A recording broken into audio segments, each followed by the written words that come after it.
This is not appropriate to start off with the peace greeting. I will give shouts out to everybody that came through on the Cash App recently. Now, I'm recording this about 3.5 hours after my prior upload, my previous upload. Well deserved compliment to young brethren regarding singles events. But I'm making it available to you much later. So, in between me now recording this and you now hearing this, uh, if you came through on Cash App and I didn't put your name in here, please forgive me. It's only because at the time I'm recording it, um, you haven't done it yet. So if you did so before this uploaded, then it's just that you did so between this recording and this upload.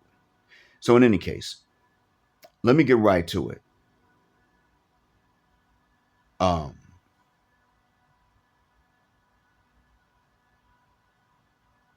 Look,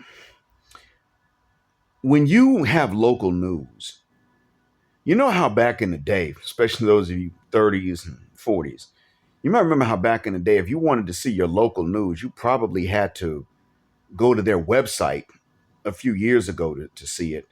But now pretty much all of them got a YouTube channel, so you can log on. You can see news broadcasts from, decades ago, recently, and yesterday's, no matter where you are. So if you are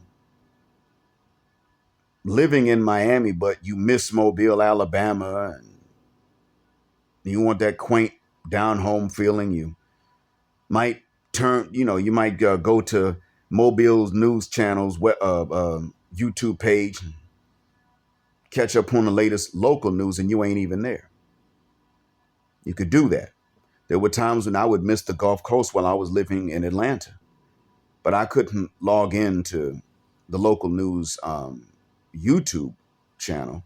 They didn't have one back then, but what I could do was go to their website. Some stories I'd see, some I wouldn't. Now, sometimes people would rip a video from the local news, put it on Facebook. But,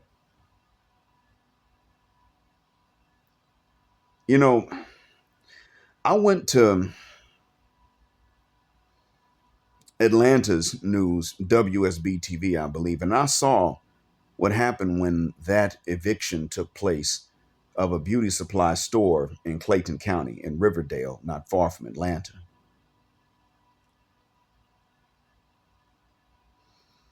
And that was some sure bit. Now, granted, if you got to throw out a bunch of inventory, then if you got to throw it out, I don't see why it is that you don't just consider it abandoned and you don't really care who comes and gets what. I don't know what the rules are about that. But the way that all them sisters acted, squawking, when they were gathered around and squawking about why they can't just get free stuff, that bothered me. It was the way that they acted behind a few free wigs and glue.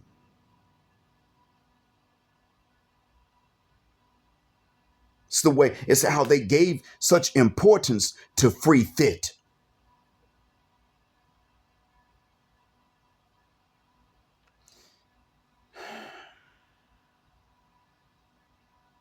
They looked at news crews with cameras aimed at them, knowing that these news crews are not trained or socialized to paint them in a neutral light, let alone a favorable light. And they sat up there and squawked and rolled their neck with attitude about they can't get free Thit. And they brought up a valid point. Why is it that when individuals get evicted, their stuff is free for the taking, but now you got all this merchandise and that's not free for the taking? I mean, do I think America owes black people in general a bunch of free Thit? Yes, I do. I feel entitled when it comes to that. But it doesn't mean I'm too dumb to know that free Thit is usually a trap. I understand that it is.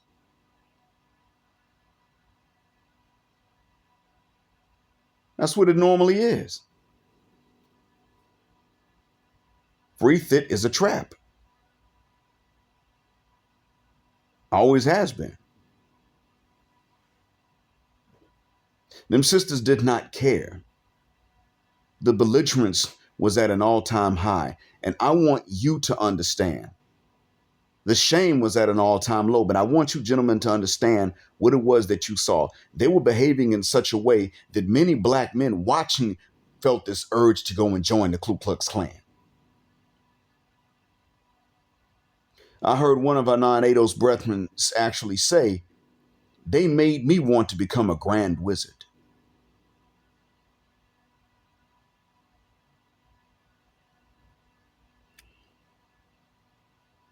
Now, this is not a tether that was talking. He's not one of those that fakes it and then, just tries to get us in trouble. He's not one of those.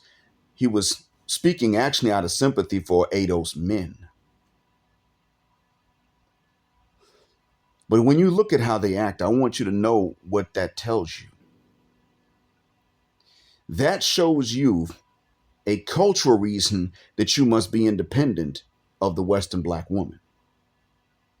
You already know the political reasons. We've covered that. I mean, Kamala's candidacy has now brought all of that to the, it's brought it to the forefront of our discussions, and it's about to bring it to mainstream news if it hasn't already. Black women are now divided about it, but black men are like, no, we were never going to. It's not because she's a black woman. It has more to do with her not being a black woman than it does to do with her being a black woman. But no, we're not going to look at her policies, look at her record. We don't do that. As a matter of fact, we're not putting none of you sisters in office anymore. We already did that. And what did that get us? Y'all acting a fool behind the bench, embarrassing yourselves and embarrassing any black men that anyone knows voted for you. You're abusing the benches that you have, and you're getting caught doing it because you think nobody's watching you. What's happened is that the black woman is now replacing the black man as white supremacy's boogeyman. And they're doing it complicitly. It's not just about media exposure. It's the fact that they're willing to do it even more so when a camera is aimed at them, whether it's somebody's personal phone or a news crew's high-tech camera.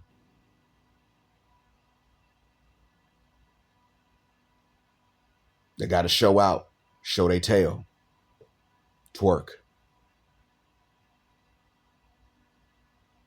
And you know what? I've thought about it. And I do think that I'm willing to be more forgiving of non-black women twerking than I am of black women twerking. Even I am willing to do that now at this point. Sister twerks, I say, why the hell would you do that? Another woman twerks, I'd say, you probably learned it from somebody. Well, let me just school you, educate you on that a little bit. But, sister does it, That's how I'm getting to be now. But it's not because I just dislike black women the way a racist does. It's because I see how black women dislike themselves. But more importantly, I see how they hate you black men. And you've done nothing but love them.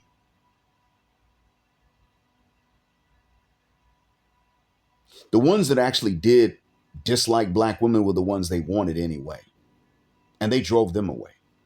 Most of you have done nothing but love black women, and you've not gotten that back in exchange. And I'm not just talking about sexual selection and lust, but I am including those too. Absolutely. Because they include those. They insist. So since they insist on making these part of the conversation, that's fine. I insist on turning around and making them a part of the conversation when discussing what it is that they owe, if they believe that either of us owes the other one anything at all.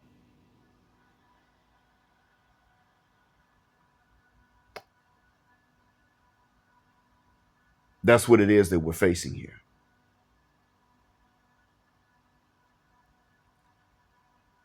You are busting your behinds, brethren, trying to impress them, trying to win them over, trying to get their favor. They are busting their behinds, trying to make sure that you lose everything you work for in your efforts. But when you saw them like vultures and buzzards, depicting themselves this way, behaving this way, willingly, with news cameras facing them and helicopter cameras with helicopters with cameras aimed at them from the sky. You saw when they saw these things looking at them and recording them for the nightly news, they were willing to act like vultures and buzzards behind some free Thit. They were willing to act like scavengers in front of everybody. Brothers were there, they were present. I don't remember seeing, but maybe one brother asked that question, why is it that we can't get all the rest, sisters? It made me wonder if most brothers were just observers, just looking at the spectacle. It made me wonder about that. I don't really know, I'm just speculating, I admit, but it was sisters that were being interviewed, sisters that were talking about it. Now, I don't believe the white supremacists would have passed up the opportunity to show more brothers in an unfavorable light if they could. So what it makes me think is, no, they didn't have that same opportunity. That means sisters were given them more of an opportunity to depict us as buzzards and vultures, or rather to depict them as buzzards and vultures. That one spectacle alone is reason enough for you black men to understand why you're going to have to culturally separate as well. It's not because we hate them. It is partially because they hate themselves, and more importantly, it is because they hate you. And the thing is, but more so, most practically, it's not even about what they feel as much as what they're willing to do because of what they feel. Well, because of what they feel, this is what they're willing to do. You saw how ratchet they were acting there? Scavengers and that sort of thing. There's another video in which a woman is about to get her man shot in a road rage argument. There's a video clip I saw of a black man telling his wife to drive off, stop trying to get him in trouble because she's angry on traffic. And he sits up and tells the other guy she's arguing with, she's not telling the truth. I don't have a gun. I'm unarmed. And then he tells her, drive off. I don't even know how to fight. And this ain't worth it. Now, should he learn how to fight enough to defend himself? Yes. Should he have told her anything different? Absolutely not. He should have said exactly what he said to her. I'm unarmed. I don't know how to fight, and I ain't fighting for this stuff.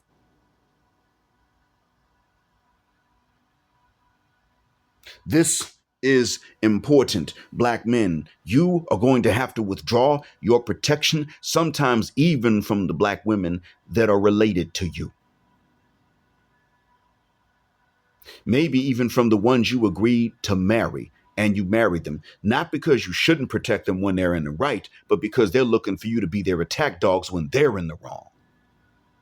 Or even when they're right about a point they're making, but they still want you to be the self-sacrificing attack dog because of their ego.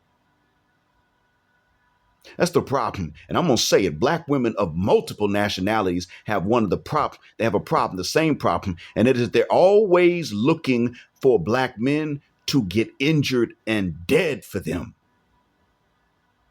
And not for their lives or for something sacred, but just for their ego and their anger. And this is not only limited to Black American women. They get mad and they'll get mad for anything. You know, one of the main ways that I avoided a lot of fights growing up is real simple. If a good-looking chick had a boyfriend, I would generally have a few friendly conversations with that boyfriend that had nothing to do with her, because I learned in middle school that in doing so, at least he had a chance to see the kind of character that I'm not. So when she would get angry and want to fight somebody or take it out on some guy, it wouldn't necessarily be me easily, because if she went to him and said, he made me mad, I don't like him, he'd be like, he ain't done nothing to you. He doesn't do anything to anybody.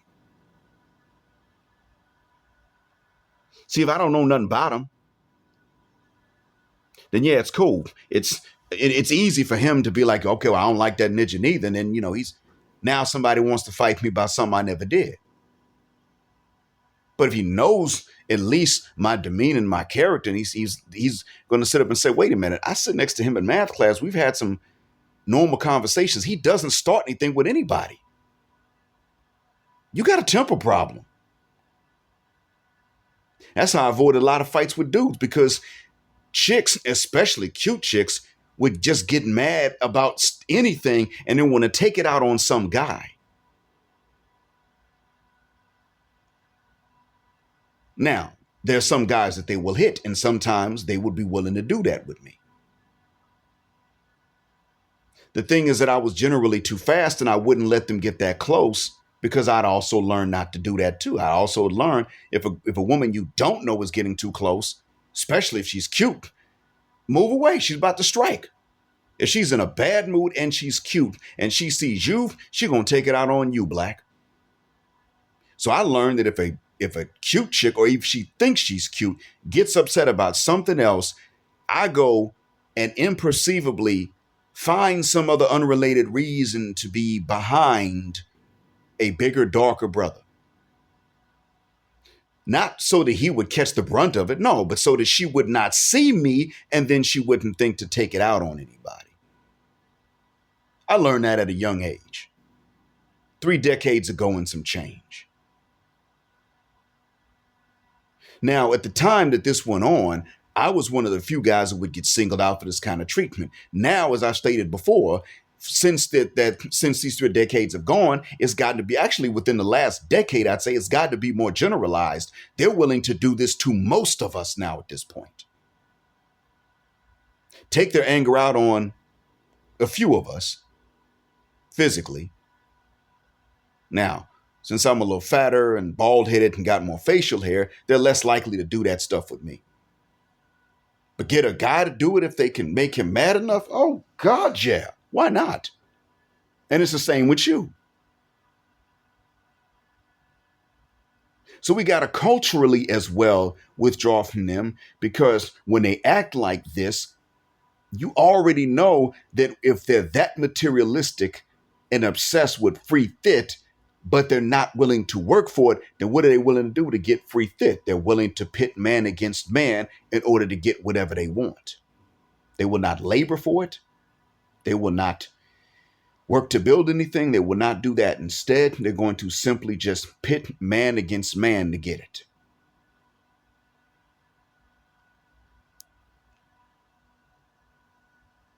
And we know that these chicks ain't virgins, but they ain't smashing the men that really are out there protecting them like that. So who's getting the guts then? The ones they really want to smash, they're not even getting into trouble like that. I mean, they may like the fact that he can fight, but they're not getting him into trouble just needlessly, at least not while they still want to smash. Now, maybe they get tired of the dingling or get bored or find another one. Then they might turn around and get rid of that guy. Eventually they will. But right off the bat, before they want to get rid of a guy, they don't even get him into that kind of trouble. They don't test him and say, well, let me see if I want to keep him. They're like, I want to keep him, so I'm not even going to get him into this kind of trouble. I'm not even going to tell him that I had an argument with somebody in traffic. I'm not going to say nothing. I want him to come over, blow my back out, and then we go to sleep. Now, when she gets bored or she finds someone else, then she will take that guy, and she won't even necessarily try to get him in trouble if she can't arrange a situation like that where she gets some other dude to off him. She'll just turn around and plant something on him and then make an anonymous call.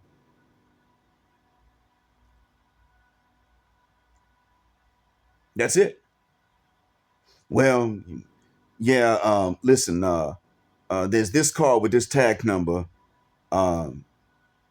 He got weed. They just do that.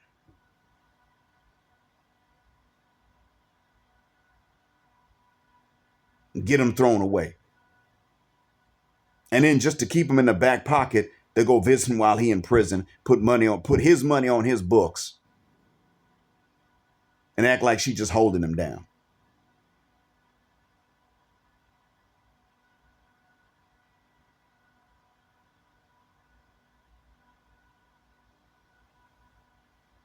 See, when they're willing to do that, stop and think about this. The way they gathered around some free merchandise, or what they thought would have been free merchandise,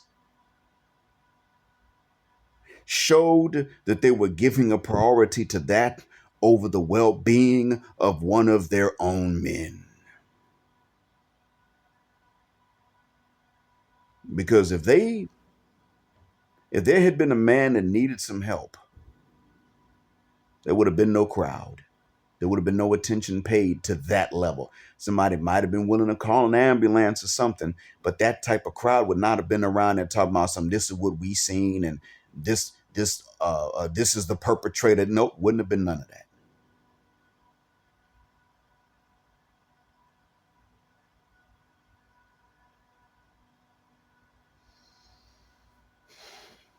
That one spectacle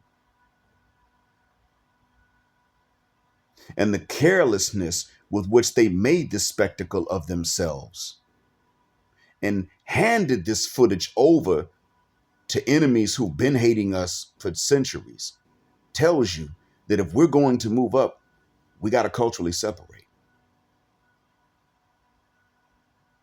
Classy sisters have to do that as well. But we can't wait on them to expose themselves and separate. Like, we can't wait on that. A lot of them are too scared. A lot of them are not going to come with us, so to speak, and identify themselves to us. They scared. They don't want to be called pick-me's. But that doesn't mean that we can't do it. That doesn't mean that we don't have to do it. We must.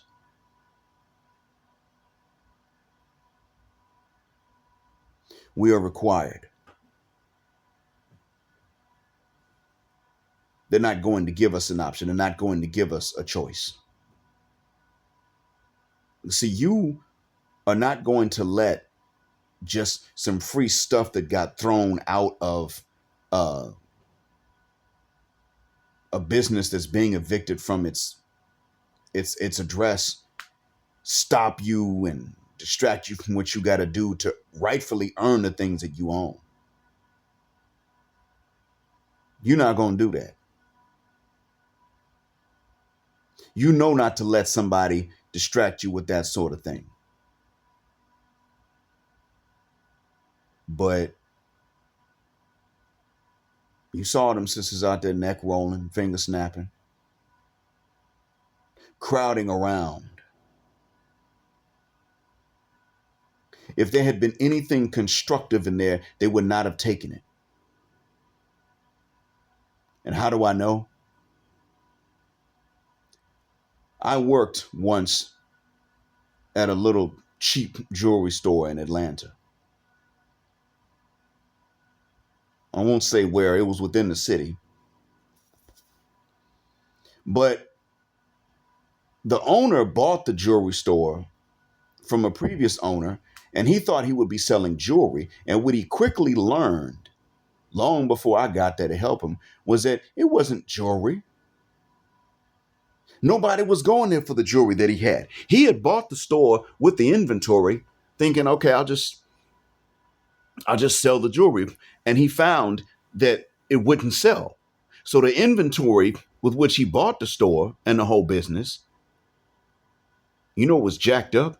It had been sitting there since he had bought the business years before I ever met him. The inventory that he bought from the previous owner was still sitting there on the shelves. We could not sell any kind of jewelry with 3 exceptions. I'm not going to count the gold teeth. That was the major mainstay of the business, making golds for niggas. But I'm not even going to count that. If we had medallions in the shape of marijuana, weapons, or crucifixes, and I'm counting crucifixes as a negative symbol because it is the means by which the Romans executed criminals. And it is also to us a symbol of the innocent having to pay for the sins of the guilty. That's what it is to us as Muslims. That's what that means. So I'm counting that as another negative symbol. If we had medallions in either one of these, then they would sell because they were negative. I got sick and tired of that. And you can understand why.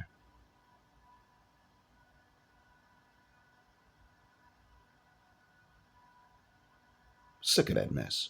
Still am. I sat up and I saw how my people refused to put any money into something that was neutral. It had to be evil and stereotypical negatively in order for them to spend their money. And then they would spend their rent money. I don't know how I'm going to pay my rent this month, but I'm going to look good in the club on Saturday night. You jungle bunny ass stereotype.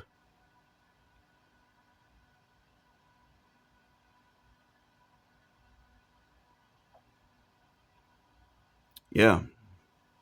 That showed us that we're going to have to. Just like we know we got to politically separate. We've been knowing. This is another example of what we already know, which is why we must do so culturally as well. We're not going to be able to take a lot of them with us. Pro-blackness has always been the black man's burden to bear, not the black woman's. She ain't got to bear the burdens. There was a time when it was seen as black people's issue and burden to bear, but for a long time, it has become the black man's burden. For a long time. You are supposed to be conscious and upright and all that, as long as you don't think that it entitles you to, actually biologically sire the next generation. You're supposed to be all of this. And you should shut up and don't tell sisters to clean up their act at all. But as soon as they need someone to protect them, you're supposed to be out there up front with your chest out catching bullets. It's your job.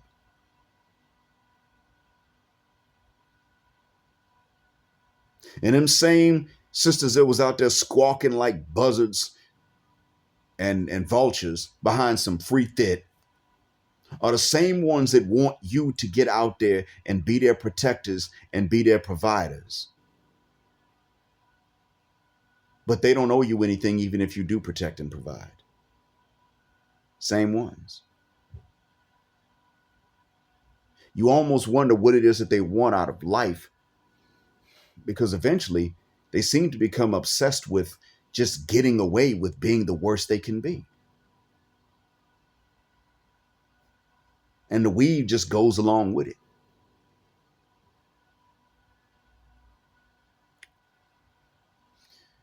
One business owner wound up dying, and so therefore was not able to pay the rent because he was dead. And that eviction exposed so much again.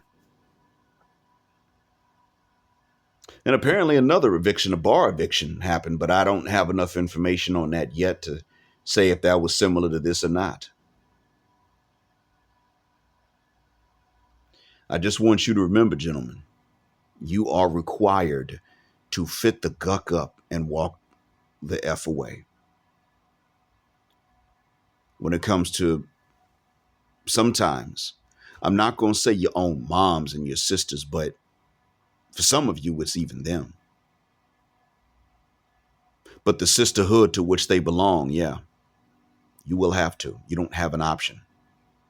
You'll regret it if you stay. And for some of you, the willingness of sisters to get black men in trouble in unnecessary conflicts, or to trick black men into committing unnecessary acts of violence and paying those consequences, are not considered to be too bad for them to do to even their own blood brothers. Some of you have blood sisters coming out the same womb as you that are willing to, behind a lie and their ego, throw you under these buses. You ain't no man if you don't do what they tell you and go avenge them. But if you do, you're going to throw your life away, and she lying anyway.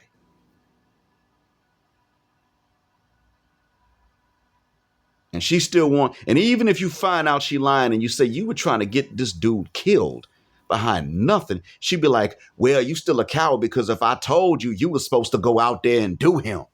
What? That's some of you have this coming even from your own blood sisters.